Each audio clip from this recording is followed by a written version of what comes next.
With the release of No Time to Die, Daniel Craig's final foray into the role of James Bond, I went back to play Quantum of Solace, the inevitable movie tie-in game released alongside the film of the same name in 2008, and Daniel Craig's first portrayal of the character in gaming.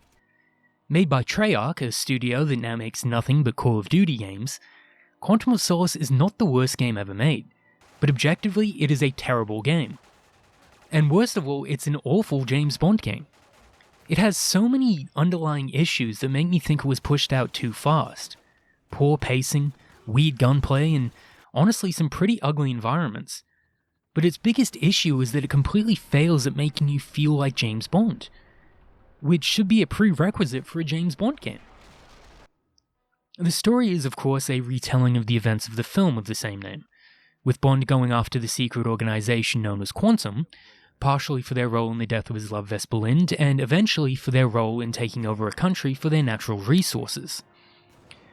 But unfortunately, you wouldn't get this second part unless you pay very close attention, because the only time that is mentioned is in a series of cutscene info dumps that separate the levels.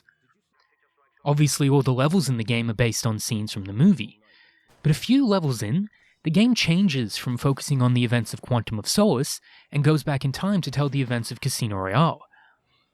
Some research told me that this is because there was originally a Casino Royale game in development that didn't fully come to fruition, so they transferred those levels into this game. And that isn't bad at all. Casino Royale is a top 5 Bond film in my eyes, and playing through some of these moments is greatly appreciated. The infamous construction site chase, or the stairwell machete fight, even the big finale in Italy, they're all here. There's even the addition of some others, like a gunfight at the Junker to save Vesper from Le Chiffre. My biggest issue with this is that even though there's a lot of levels, they are all extremely short. And on top of that, weirdly enough, there's a timer that appears throughout several of them, which counts down until you reach a certain point in the level. This, in 100% of cases, is awful, because it makes you feel like the devs just wanted you to get through these segments as quickly as possible, hoping that you'll forget the poor level design and instead focus on the endless gunfights. And that, too, while irritating, wouldn't be a problem, if the shooting was actually any good. Treyarch can make decent FPS games. They've made several good Call of Duty games, I think that's a fair assessment. But Quantum of Solace's gunplay is far too hit and miss to say that this game is up to the standard of their other work. There's a decent array of weapons, from handguns and SMGs to assault and sniper rifles, but few of them feel very good to use. Some guns feel completely weightless, and others have the most absurd recoil possible. The only gun I really ever had any fun using was the shotgun, which, unfortunately, I think I only picked up twice in the entire game, one of which was the very first level. Your biggest asset in gunfights, though, is not the weapons themselves, but the cover ability. This is where the game turns from a first-person view to a third-person view. You get to see Bond's model here in all its glory, looking less like Daniel Craig and more like Neil Patrick Harris and BJ Blazkowicz had a baby. God damn, the models in this game are really bad. I mean, just look at Eva Green's. Anyway, the cover is your biggest asset because even on normal difficulty, you are not at all a bullet sponge. But now that I think about it, that doesn't even matter, to be honest, because this game has the most lenient regeneration system in any game I've ever played. Basically, as long as you're not being hit, you will be recovering health, which makes this game a breeze. All you have to do is get out of the view of your enemies for a moment and you're essentially back at full health. I absolutely despise regenerating health in FPS games, but this one is really special to me in just how much it pissed me off. If enemies get a little too close for comfort, there's an incredibly bland hand-to-hand combat system. You hit a button and you get a little cutscene, which requires you to drag your cursor over a gigantic marker that's some point on your screen, and you click it. That's it. This system is awful, and it has zero reason to be in this game. Again, it feels rushed and completely lacks any real challenge.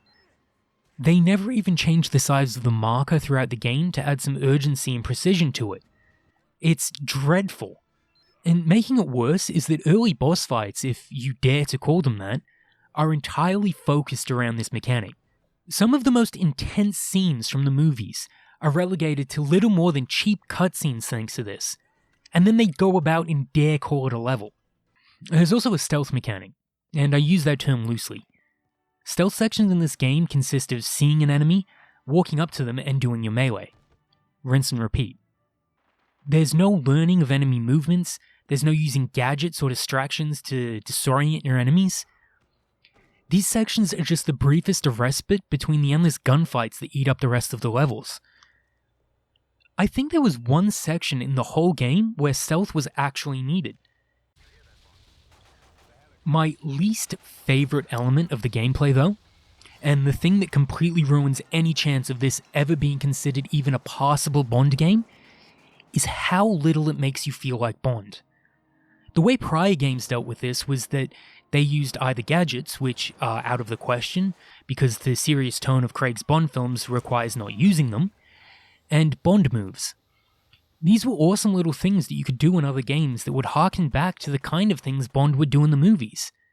In Quantum of Solace though, every single Bond move, which results in you getting little more than a sting of the infamous theme, is exploding a fuel tank or having something drop on your enemy to kill them. Every game in the world does this, and seeing it here makes the game look even more lazy than the rest of the game design does.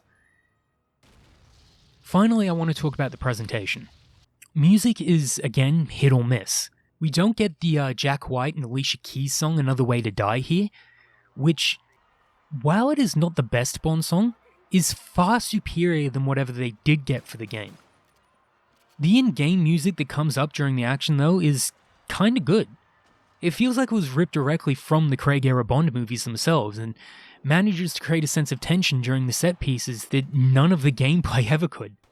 And as for the graphics, I feel I have to be lenient. The game came out in 2008, so I feel I can't just say that they're awful, because the game is from 2 generations ago. But they're awful. There's so many flat textures, awful waxy models, repetitive enemies and assets, and most of all, some of the most over-the-top, disorienting screen effects ever. Just look at this screen when an explosion goes off. It's like being stuck in a washing machine. This game is excruciatingly ugly, even for its time. So despite me shitting on this game, you'd think that I'd say no, don't play it. But actually a recommendation is harder than it first appears. Despite it being an objectively bad Bond game, and it playing exactly like any Call of Duty game ever, it does have some iconic moments. And I think that if fans of the Bond franchise want to sit down and play through some of these moments, I guess Quantum of Solace would be worth a few hours of their time. But they should still play Everything or Nothing instead.